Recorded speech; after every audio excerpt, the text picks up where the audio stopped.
Sorry, I'm short. I didn't wear heels today.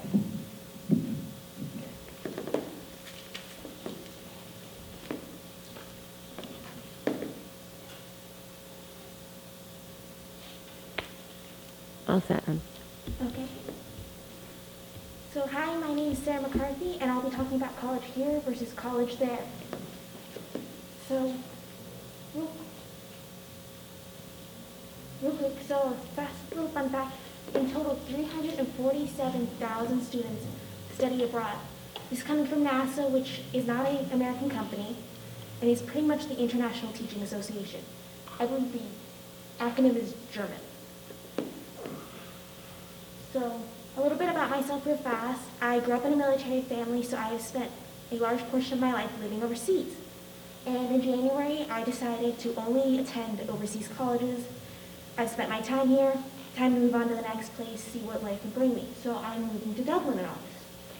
Except then I was hit with a statistic that out of 163,000 international students that moved to Ireland, over 50% of them are Americans. So I know what led me there is just, I want to get out, I want to see the world, it'll be fun. But what leads the 163 other thousands to go? So I broke it into 3 little fast parts and what are the pros and cons of doing this? And the first one being the cost. So with the cost of an American versus an international college. In Study Abroad, a book written by an American woman who's sending her kids to school in the Netherlands, she said the average in-state tuition for a non-large university was over $34,000. For an average tuition cost on mainland Europe is half the price per year. We pay tuition in semester, so it's a significantly less cost overseas.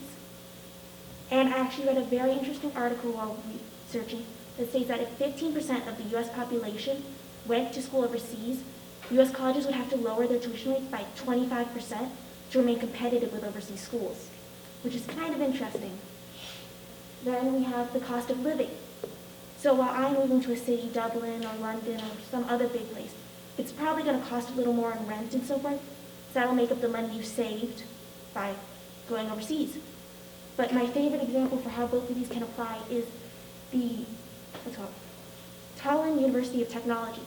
Their average semester tuition, mind you, this is an English taught degree, is $600, 600 euro, which is about $730 per semester. The Wi-Fi is free, bus passes are free, and rent is at its lowest. It is considered the cheapest city for someone under the age of 30 to live. So it's just more economically fair. Mind you though, the cost of travel. Well, what's called Boston to Dublin is considered the cheapest international transatlantic flight. Flying to someplace like Estonia isn't cheap. So that is something you need to consider is can I afford to pay that ticket to London and London to Finland and Finland to Estonia? That's not exactly or easy. It costs a lot of time, a lot of energy, and a lot of money. Then there's the personal aspect. So you are completely on your own when you go out there. There is no one there to back you, no mom to bring you chicken soup or do your laundry when you're sick. So, of course, that leads to the question of, I have to survive on my own without anyone else's help.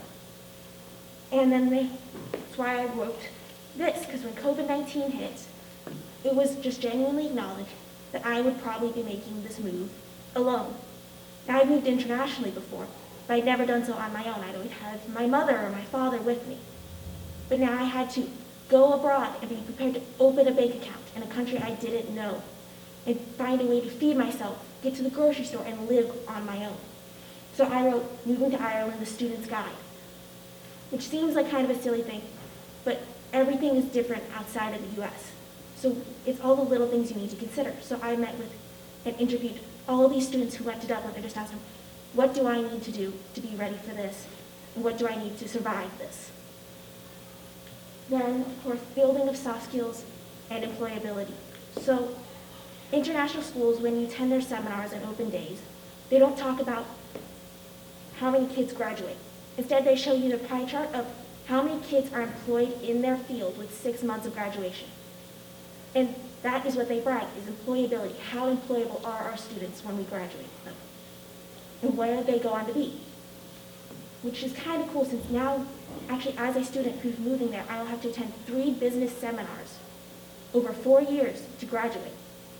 So I need these skills to graduate and so forth. So they force you to learn them and be employable. So 90% of students, in a really cool study done by Dr. M. Dwyer, they are at an Ivy League currently, did a psychological study about students who left for 6 months to oversee schools in Europe and came back. And she did a little study and asked them how they felt 1 year later and 5 years later. 95% of students felt an increase in maturity.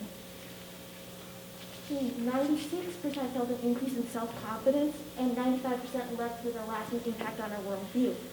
So these people didn't just go, but they learned things about how to be employable. They grew as people. Then, opportunities.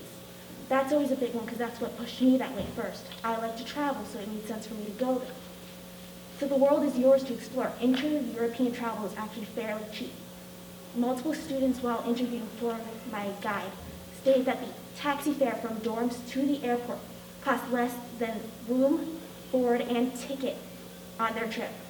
So one kid accounted to me that they went to France for the weekend, and it actually cost less than their weekly rent in Dublin. Then work opportunities. So the school, the Hague School of Business, actually requires you to complete a year-long project where you work for a business company in the Netherlands to graduate. They are requiring you to get internships and work and study at the same time, so that way you are employable and you get to work afterwards.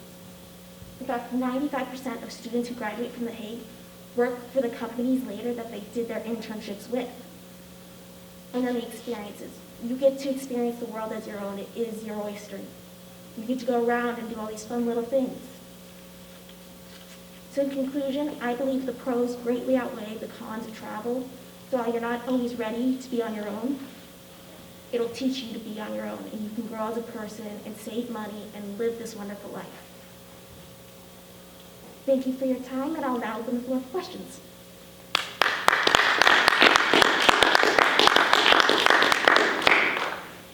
Alex? Do you plan to stay in Ireland after college? So my current visa is for 5 years, and it's a 4-year degree, so I do have the option to stay afterwards, but I do intend to come back for a few months, get my teaching certification, and then move into the DOTS program, which will send me Asia or Europe.